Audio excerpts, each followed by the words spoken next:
खुलुमबाय बेयो बड'लेण्ड इंखं टेलिभिजन दिनै 20 मे 2021 बृहस्पतिबार खालि सानसेनि बरादखौ नोंथांमोननि खाथियाव लाबोदों आं सदानन्द दैमारिया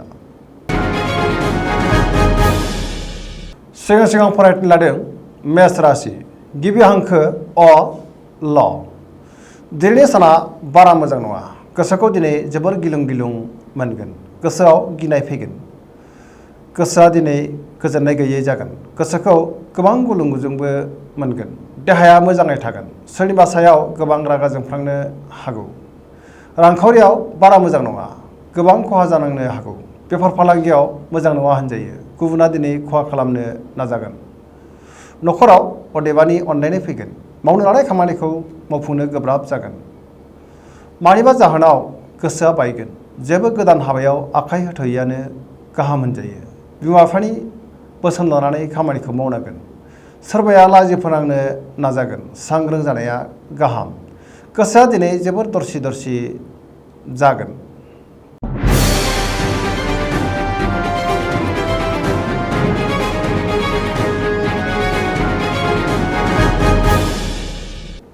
वृष राशि गिबि हांखो इ उ ब दिनैनि साना जोबोर मोजां गोसोखौ जोबोर गोजोननाय मोनगोन गोसोनि साननायफोरा जाफुंगोन मावनो लानाय खामानिखौ थि समावनो आरो गोरलैयैनो मावफुंनो हागोन समाजाव गोबां मान मोनगोन रांखावरियाव जोबोर मोजां होनजायो गोबां रां आरजिनो हागोन मोननो गोनांथारखौबो दिनै मोननो हागोन बेफार फालांगियाव जोबोर मोजां मुलाम्फा मोनगोन न'खराव बिसि फिसायनि गेजेराव अनलायनाय फैगोन बिदा फंबायनि हेफाजाब मोनगोन देहाया दिनै मोजाङै थागोन जायखि खामानिखौ मावा मानो जेरावबो मोजाङैनो जाफुंसारनो हागोन समाजाव मान मोनगोन गोसोनि बोलोआ बांगोन गुबुननि गोसोखौ दिनै गोरलैयैनो बोनो हागोन लाइमोनफोरनि गोसोआ दिनै जोबोर रमान्टिक जागोन आरो गावबा गावनि गोसोनि साननायखौ फोरमायलायनोबो हागोन फरायसाफ्रा फरायनायाव गोसो दुंखांगोन आरो मोजां फिथाइ मोननो हागोन सरासनस्रायै दिनैनि साना जोबोर मोजां आरो मोजाङैनो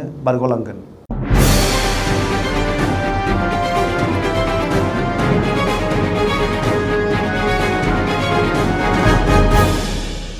मिथुन राशि गिबि हांखो ख स दिनैनि साना मोजां आरो गाज्रिनि गेजेरजों बाबेनलांगोन गुबुननि थाखाय नाङा फाङा जेंनायाव गोग्लैनांनो हागौ मावनो लानाय खामानिखौ मावफुंनो गोब्राब जागोन गोसोखौ दिनै जोबोर उसाव बादाव मोनगोन देहाया दिनै मोजाङै थागोन रांखावरियाव मोजां होनजायो मोननो गोनांथारखौ दिनै मोननो हागोन बेफार फालांगियावबो मोजां मुलाम्फा मोनगोन न'खराव बिसि फिसायनि गेजेराव अननानै फैगोन समाजाव मान मोनगोन गोसोनि बोलोआ अदेबानि लोरबांबो जागोन हागौ बिदा फंबायजों मोजां सोमोन्दो थागोन गोसोनि साननायफोरा देबारनांगोन बबेबा फोरबोआव बाहागो लानो खाबु मोनगोन नाथाय सांग्रां जानाया गाहाम माबा मोनसे जाब्रबथायनि आसाबो दङ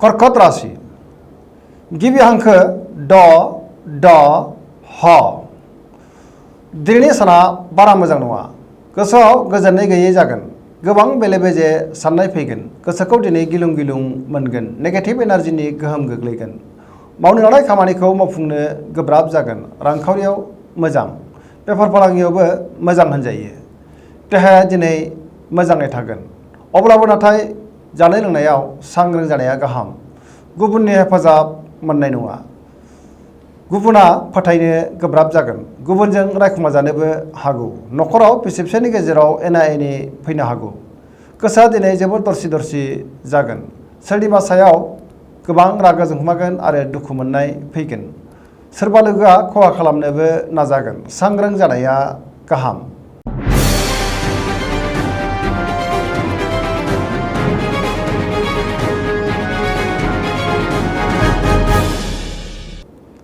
सिंह राशि गिबि हांखो म ट दिनैनि साना जोबोर मोजां गोसोखौ जोबोर गोजोननाय मोनगोन गोसोनि साननायफोरा जाफुंगोन बहाबा दावबायहैयोब्ला दिनै जोबोर मोजां आरो मोजाङैनो हान्थिनो हागोन गोसोनि साननायखौ गुबुननो फोरमायनो हागोन, गुबुननि अनसायनाय मोनगोन। रांखावरियाव जोबोर मोजां होनजायो। आरजिनाय धोनखौ दोनथुमनो हागोन। बेफार फालांगियाव मोजां मुलाम्फा मोनगोन। न'खराव बिसि फिसायनि गेजेराव अननानै फैगोन। बिदा फंबायजों मोजां सोमोन्दो थागोन। गोसोनि बोलोआ बांगोन। समाजाव दिनै गोबां मान मोनगोन। सोरबा लोगोनिफ्राय मोजां खौरां मोनगोन। गोदान हाबायाव आखाइ होनो एबा जागायजेननो हागोन। लाइमोनफोरनि गोसोआ दिनै जोबोर रमान्टिक जागोन आरो गावबा गावनि गोसोनि साननायखौ फोरमायलायनोबो हागोन। फरायसाफ्रा फरायनायाव गोसो दुंखांगोन आरो मोजां फिथाइ मोननो हागोन।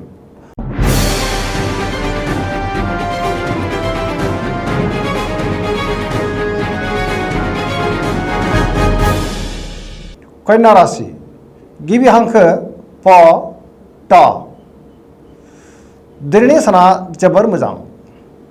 सोरबा गोजाम लोगोखौ हरखाबै बहाबा लोगो मोननानै गोसोखौ जोबोर गोजोननाय मोनगोन। सोरनिबा अननाय आरो हेफाजाब मोनगोन। रांखावरियाव जोबोर मोजां। गोबां धोन आरजिनो हागोन। बेफार फालांगियाव मोजां मुलाम्फा मोनगोन। देहाया दिनै मोजाङै थागोन। अब्लाबो नाथाय जानाय लोंनायाव सांग्रां जानाया गाहाम। न'खराव बिसि फिसायनि गेजेराव अनलायनाय फैगोन। गोबां खामानियाव मुखुब थागोन। समाजाव गोबां मान मोननो हागोन। गुबुनखौ फोथायनो हागोन आरो गुबुनाबो नोंखौ फोथायगोन। गोसोआ दिनै जोबोर रमान्टिक जागोन। लाइमोनफोरा गावबा गावनि गोसोनि साननायखौ फोरमायलायनोबो हागोन। सरासनस्रायै दिनैनि साना जोबोर मोजां आरो मोजाङैनो बारग'लांगोन।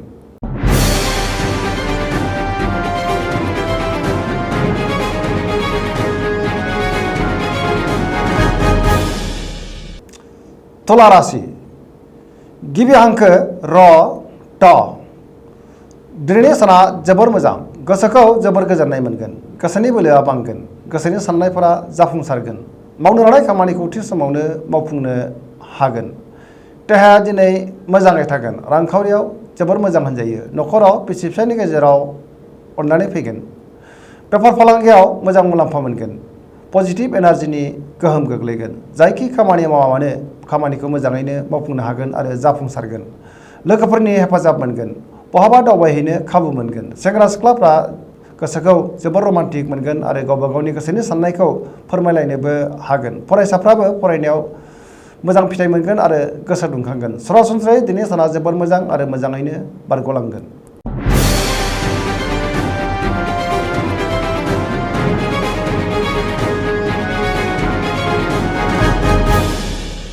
वृश्चिक राशि गिबि हांखो न स। दिनैनि साना बारा मोजां नङा। गोबां खस्थ' मोननांगोन। सोरबा लोगोआ खहा खालामनो नाजागोन। सोरनिबा गाज्रि नोजोर गोग्लैगोन। गोसोखौ जोबोर उसुखुथु मोनगोन। मावनो लानाय खामानिखौ थि समावनो मावफुंनो गोब्राब जागोन। समाजाव अदेबानि मान मोनगोन। न'खराव अनलायनाय फैगोन। रांखावरियाव मोजांद्राय नङा। नाङा फाङा खरसाया बांगोन। बेफार फालांगियाव खहा जानांनो हागौ। देहाया दिनै मोजाङै थागोन। अब्लाबो नाथाय जानाय लोंनायाव सांग्रां जानाया गाहाम। गुबुननि गोसोखौ बोनो गोब्राब जागोन। समाजाव गोबां लोगो लेवा बांगोन। लोगोफोरजों गोरोबनो रोंगोन। लाइमोनफोरा जोबोर आला खाला जागोन। गोसोनि साननाया देबोर नांगोन।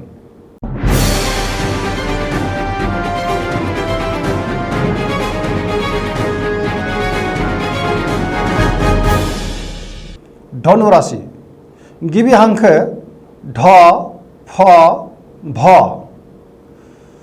दिनैनि साना बारा मोजां नङा। गोसोआव जिंगा बांगोन। माबा मोनसे बेसेन गोसा मुवा गोमाजानांनो हागौ। गोसोखौ दिनै जोबोर गाज्रि मोनगोन। गोसोआव नेगेटिभ साननाय फैगोन। नेगेटिभ एनार्जिनि गोहोम गोग्लैगोन। मावनो लानाय खामानिखौ थि समावनो मावफुंनो गोब्राब जागोन। गोसोनि साननाया देबोर नांगोन। रांखावरियाव मोजां। बेफार फालांगियावबो मोजां होनजायो। समाजाव मान मोनगोन। देहाया दिनै मोजाङै थागोन। न'खराव अननानै फैगोन। लाइमोनफोरनि गोसोआ दिनै जोबोर रमान्टिक जागोन आरो गोसोनि साननायखौ फोरमायलायनोबो हागोन।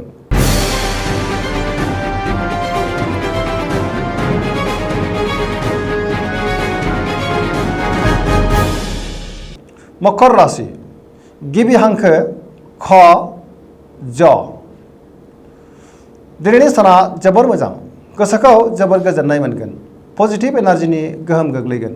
देहाया दिनै मोजाङै थागोन रांखावरियाव जोबोर मोजां होनजायो आरजिनाय धोनखौ दोनथुमनो हागोन मोननो गोनां धोनखौबो दिनै मोननो हागोन अदेबानि खरसायाबो बांगोन बेफार फालांगियाव मोजां मुलाम्फा मोनगोन न'खराव बिसि फिसायनि गेजेराव अनलायनाय फैगोन बिदा फंबायजों मोजां सोमोन्दो थागोन बिमा बिफानि अननाय आरो बोरखौ मोनगोन लाइमोनफोरनि गोसोआ दिनै जोबोर रमान्टिक जागोन आरो गावबा गावनि गोसोनि साननायखौ फोरमायलायनोबो हागोन फरायसाफ्रा फरायनायाव गोसो दुंगोन आरो मोजां फिथाइ मोननो हागोन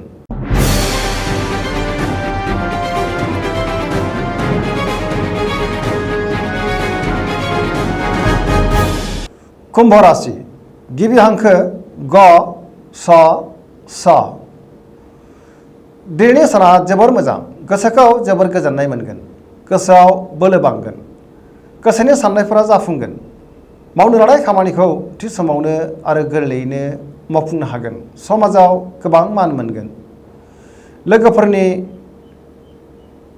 अनसायनाय मोनगोन बयबो लोगोफोरजों मोजां सोमोन्दो लाखिनो रोंगोन गोबां मुंदांखा सुबुंजों लोगो मोनज्लायगोन रांखावरियाव जोबोर मोजां होनजायो मोननो गोनां धोनखौ दिनै मोननो हागोन आरजिनाय धोनखौ दोनथुमनो हागोन बेफार फालांगियाव मोजां मुलाम्फा मोनगोन देहाया दिनै मोजाङै थागोन अब्लाबो नाथाय जानाय लोंनायाव सांग्रां जानाया गाहाम न'खराव अननानै फैगोन गुबुननि थाखाय मोजां खामानि मावनानै होनो हागोन समाजाव बयजोंबो अनसायजागोन आरो बयजोंबो गोरोबनानै थानो रोंगोन गोसोखौ दिनै जोबोर रमान्टिक मोनगोन फरायसाफ्रा फरायनायाव गोसो दुंखांगोन आरो मोजां फिथाइ मोनगोन सरासनस्रायै दिनै साना जोबोर मोजां आरो मोजाङैनो बारग'लांगोन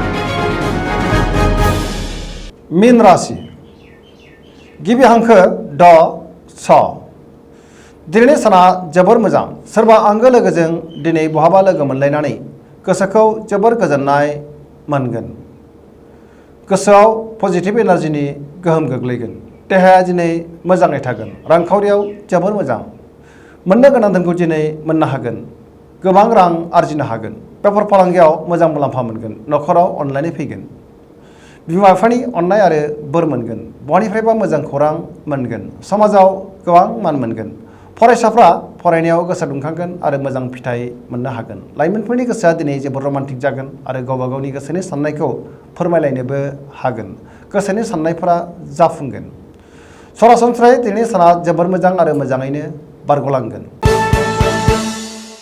दिनैनि राशि फरायनाया एसेनोसै जोबनायाव बेखौनो खावलायो जाहाथे नोंथांमोना सानफ्रामबो जोंनि बे बड'लेण्ड इंखं टेलिभिजनखौ नायबाय थायो आरो साबस्क्राइब खालामो लोगोसे लाइक खालामो एसेनोसै गोजोन्थों।